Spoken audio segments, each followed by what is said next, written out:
Ensuite, opportunité suivante, le YouTube Faceless Channel. Donc, le fait de faire des chaînes YouTube sans visage. Ouais. Donc, ça, c'est quelque chose qui buzz bien aussi en Ouais, 2024. En fait, on a vraiment recherché ce sujet-là parce qu'on a créé un SaaS qui parle de YouTube et qui permet de rechercher des opportunités de vidéo. Donc, ça fait partie, entre guillemets, de nos futurs consommateurs. Et tout ce qui va être en fait faceless content, c'est la création de contenu sans visage. Donc, ça va être du contenu parfois automatisé avec de l'IA. Il y a des gens qui font des vidéos 100% IA et qui les postent à la chaîne et qui font des millions et des millions de vues. Et à l'inverse, il y a des gens qui vont prendre, par exemple, des monteurs qui sont, par exemple, situés en Inde, au Pakistan, aux Philippines, etc.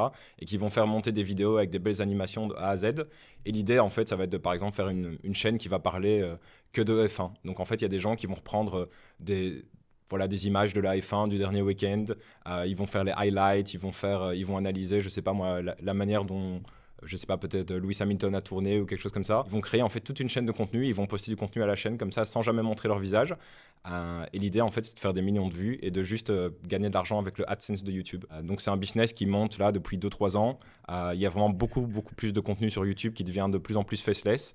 Et l'idée en fait c'est de se dire que c'est assez dur, tu le sais bien, de lancer des vidéos, c'est très dur d'enregistrer des vidéos. Donc quand toi tu peux automatiser le contenu derrière, que ce soit avec une équipe ou que ce soit avec de l'IA, ça va te permettre en fait de créer beaucoup plus de contenu et ça va te permettre également de faire de plus en plus de vues. Ça ouvre des perspectives pour moi aussi de revente plus facile parce que indéniablement une audience elle s'attache à un visage. Là pour le coup c'est plus revendable. Et je pense qu'une chaîne faceless, et je pense même à d'ailleurs autre chose, il y a beaucoup d'influenceurs surtout dans la crypto qui n'ont pas envie de montrer leur visage parce que c'est un milieu un peu malsain parfois. Et je pense que ils ont certes une voix derrière, mais je pense que c'est quand même beaucoup plus facile à revendre une chaîne où il y a juste une voix qu'une chaîne où il y a un visage. On est à quelques mois que l'AI puisse répliquer absolument parfaitement. Là on est déjà très proche. Les voix, surtout la plupart des faceless channels, c'est des voix qui viennent de Eleven Labs. Donc pour ceux qui ne connaissent pas, c'est un générateur de voix qui est presque parfait.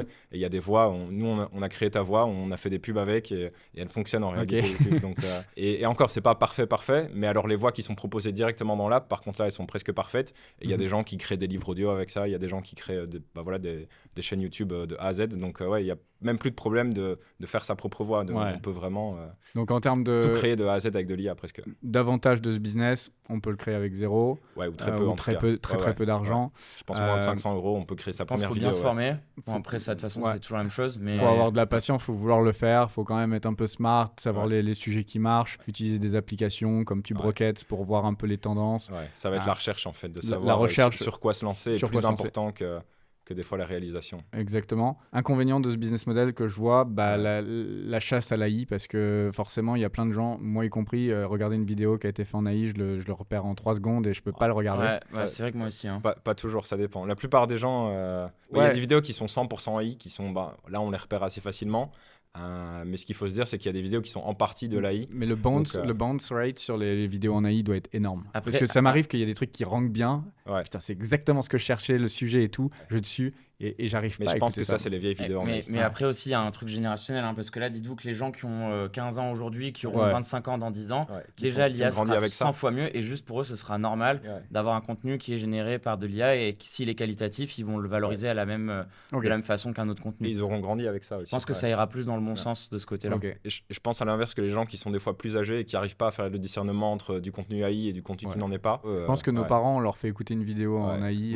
Si le sujet il est dedans, si c'est ce que vous avez envie d'écouter. Je pense pas qu'ils verraient la différence. Moi, je sais que mes parents, ils regardent des vidéos IA et ils ne savent pas. Je pense aussi. Moi, j'ai vu une vidéo d'une grand-mère qui voyait, son petit-fils, il lui montre un accident de voiture sur GTA et il lui dit que c'est la télé. Vous voulez que je vous raconte une blague? Avant, j'avais mon truc de simulation de voiture, là, comment on appelle ça? eSIM. Et donc, j'étais en train de jouer à Gran Turismo et mon père était assis à côté sur une chaise, tu sais, les chaises à roulettes d'ordinateur, et je me suis pris un mur, en fait. Et mon père, il a fait comme ça, quoi. Donc, je pense qu'il y a des personnes de d'autres générations qui vont pas voir la différence tellement ça devient réel, les choses, en fait.